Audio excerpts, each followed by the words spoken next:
Et on se retrouve donc avec nos deux premiers invités. C'est exceptionnel. D'habitude, on recevait un invité dans cette première partie. Là, on a décidé d'en recevoir deux. Ils sont inséparables. Ils sont inséparables. Ils ont voulu venir ensemble. On a accepté. Agnès Varda et JR. Bonjour à tous les deux. Bonjour. Bonjour, mais nous avons fait le film ensemble. C'est pour Absolument. ça, Agnès, Visage, Village, que Bruno nous résume. C'est un documentaire. Un documentaire, JR, c'est un grand photographe, on connaît son travail avec son camion photographique, il photographie presque sur des photos d'identité des gens, et puis les affiche sur les murs du monde entier en posters géants.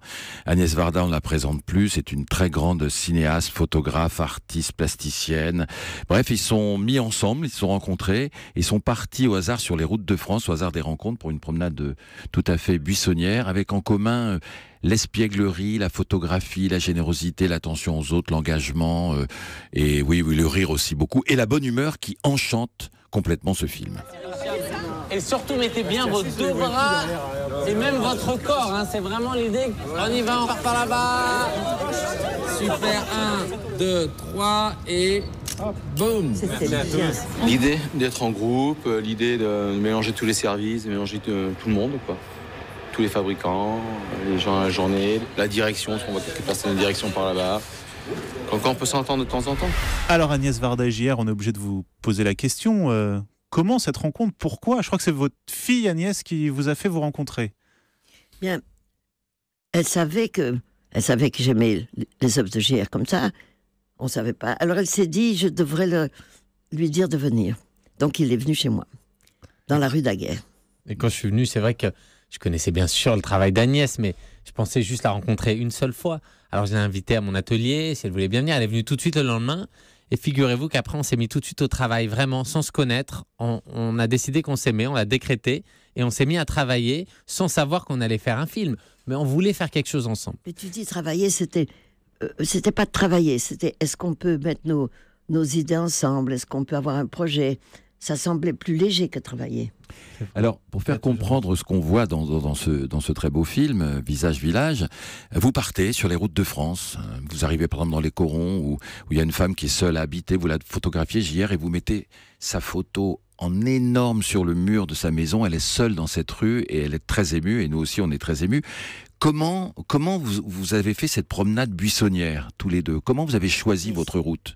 C'est pas tout du hasard, c'est-à-dire il y a une première étape. On connaissait quelqu'un dans la région, donc on a dit on va y aller. On savait qu'il y avait des maisons abandonnées parce qu'il n'y a plus de mines, il n'y a pas tout ça. Donc on est allé Ensemble dans le Nord, par exemple. Là-bas, c'est un bon exemple parce que cette Janine qui vit toute seule au milieu de sa rue, avant d'arriver chez elle, en fait, on a été sonné à la porte de 2-3 autres personnes dans 2-3 autres rues. Et puis une fois, ça n'a pas ouvert. Une autre fois, un monsieur nous a dit non, ma mère est là-haut, elle ne veut pas parler. Il y a déjà des gens qui sont passés un autre jour. On n'a rien à voir. Non, écoutez, je vous dis que non. Et puis on a été une rue plus loin et d'un coup, on découvre cette Janine. Elle nous ouvre la porte. Elle raconte sa vie. Elle nous raconte. On a l'impression, alors qu'on n'a aucune nostalgie de cet endroit, de revivre ce qui s'est passé dans cette rue, les gens qui jouaient de la musique ensemble, les mineurs qui remontaient de la mine avec le petit bout de pain qui leur restait. Avec toute l'âme de la rue. C'est ça. Exactement. Vous faites ressortir avec votre photo qui est très forte. Si vous voulez, c'est dans le... Il y a un premier temps vaguement organisé, et après c'est le hasard qui nous aide. Et comment Donc, vous on avez... n'est pas parti dans toute la France au hasard. On avait des points de chute, et puis à partir de là, ça s'infiltrait. Et comment vous avez tourné à 4 mains? Parce que c'est un documentaire co-réalisé. C'est pas Agnès Varda qui filme JR ou JR qui filme Agnès Varda. Comment s'est fait après la fabrication du film? On a décidé au bras de fer. À chaque fois, on se décidait. Et bras c'est de Agnès fer. qui a gagné. Exactement, beaucoup de fois. C'est vrai qu'on discutait de tout, de chaque plan, de s'il devait être net ou flou, parce qu'on ne voit pas pareil tous les deux. Et ça, c'est un des sujets du film aussi. Mais... Et ce qui est drôle aussi, vous avez en point commun les femmes, vous avez fait des photographies sur les femmes comme héroïnes qu'on connaît maintenant.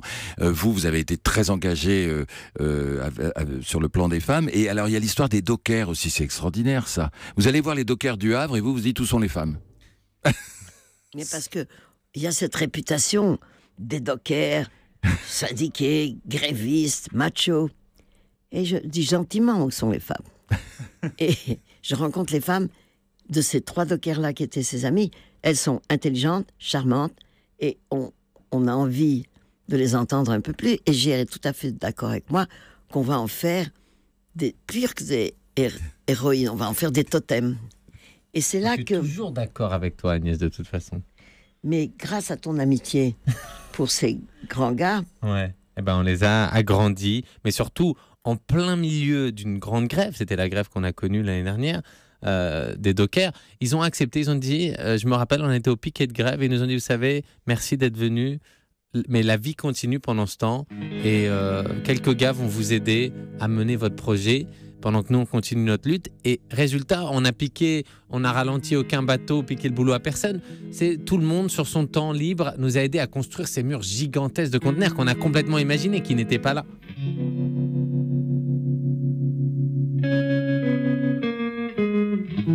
Europe 1, un dimanche de cinéma. Et alors, ce qu'il faut expliquer à nos auditeurs aussi, c'est que derrière le documentaire où effectivement on va à la rencontre des Français au sens très large, il y a aussi une histoire d'amitié entre vous deux qui naît dans ce film. Et c'est ce qui lui donne aussi une colonne vertébrale et ce côté si sympathique. C'est qu'on sent que une histoire d'amitié, voire d'amour qui naît au fil des minutes et des heures qui passent. J'aime bien d'amour.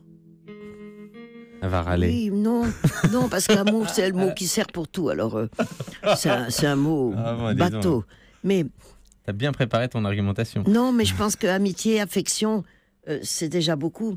C'est surtout le désir d'être ensemble, de se découvrir et d'écarter pour chacun les connaissances, de découvrir des choses. Et ça me plaît. Alors, c'est toujours rigolo aussi parce que c'est un jeune homme pimpant et que moi, je suis une vieille chose.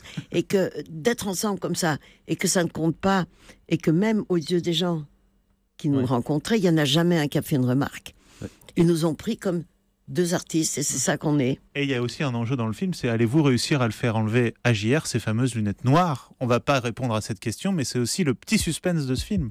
Oui, c'est une sorte de sous-sujet, mais qui permet d'avoir une petite raison de s'agripper un peu.